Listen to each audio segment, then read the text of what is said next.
Okay, everybody, what you are looking at right now, you are seeing the guest arriving at this year's Met Gala, led by fashion's most powerful editor and gala co-chair, Anna Wintour. The benefit for the Costume Institute at New York's Metropolitan Museum of Art is held every year on the first Monday of May, and it is absolutely one of the year's most coveted invitations as the event merges the worlds of high fashion, celebrity, and commerce, really in a way that no one else can do. Okay, joining us now from New York is Marci Zaroff. She is founder and CEO of ECOfashion Corp. She specializes in sustainable fashion and, of course, has her pulse on the fashion world. Welcome. Marci, it is so good to see you again. Thanks very much for coming in and chatting. Okay. Thanks, Sean. The Met Gala, very glamorous, but kind of break down what the goal of the event is, and please tell me it's not to give the Kardashians more airtime. No, I mean, this is like the Oscars of fashion, and it's really about celebrating the Metropolitan Museum of Art's Costume Institute. And this evening is unveiling their new spring exhibition, Sleeping Beauties, Reawakening Fashion. And the dress code, which is very near and dear to my heart, is the Garden of Time. This is the primary source of funding and the biggest charity event in the fashion industry. Okay, you talk about the primary source of charity. Where does the money go? How much does it raise?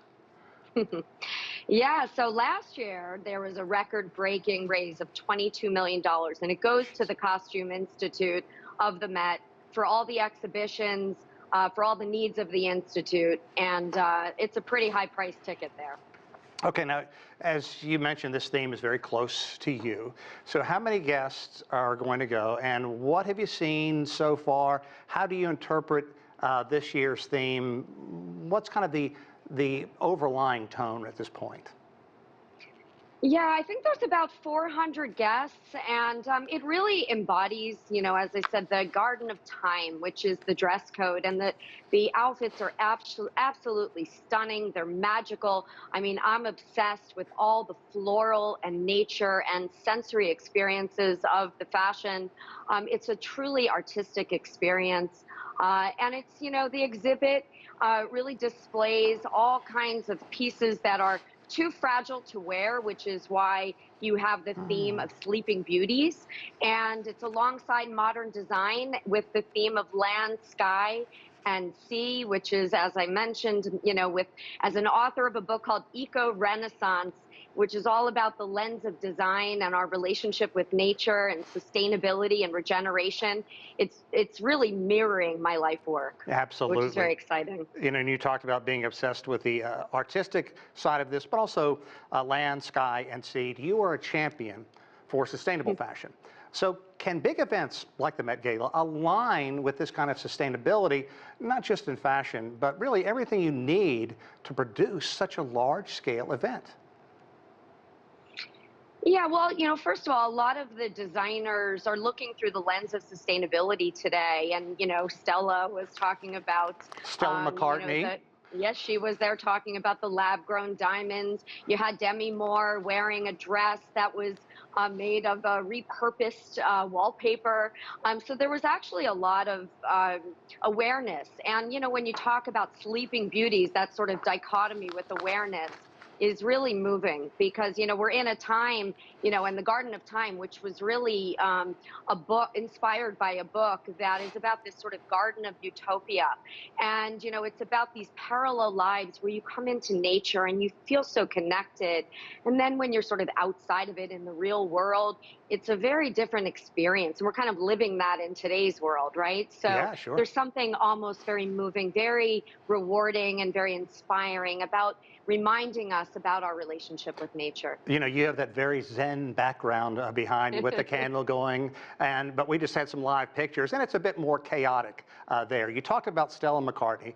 Her very famous parents, of course, Linda Eastman McCartney and Paul McCartney, longtime vegans, and that was passed on to Stella. So she not only works in some of the sustainability that you talked about, but working with faux fur as well. So what are some of the examples of things that are being done to increase sustainability in fashion-related events? How difficult is it going to be to get these people who live for these moments to turn their back on fur, to turn their back on diamonds, that have been mined to something that is more sustainable?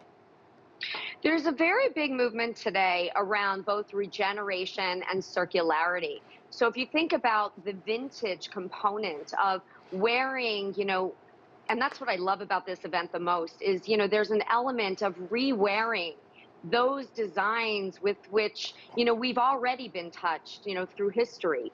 Some of the designs that are being, celebrated this evening are literally, spanning 400 years of history. And you see, some of the designers even in some of the actresses in saris, which, I have an office in India and a deep connection to India where, Oh, wow. this relationship to the old and the new, the modern and the traditional.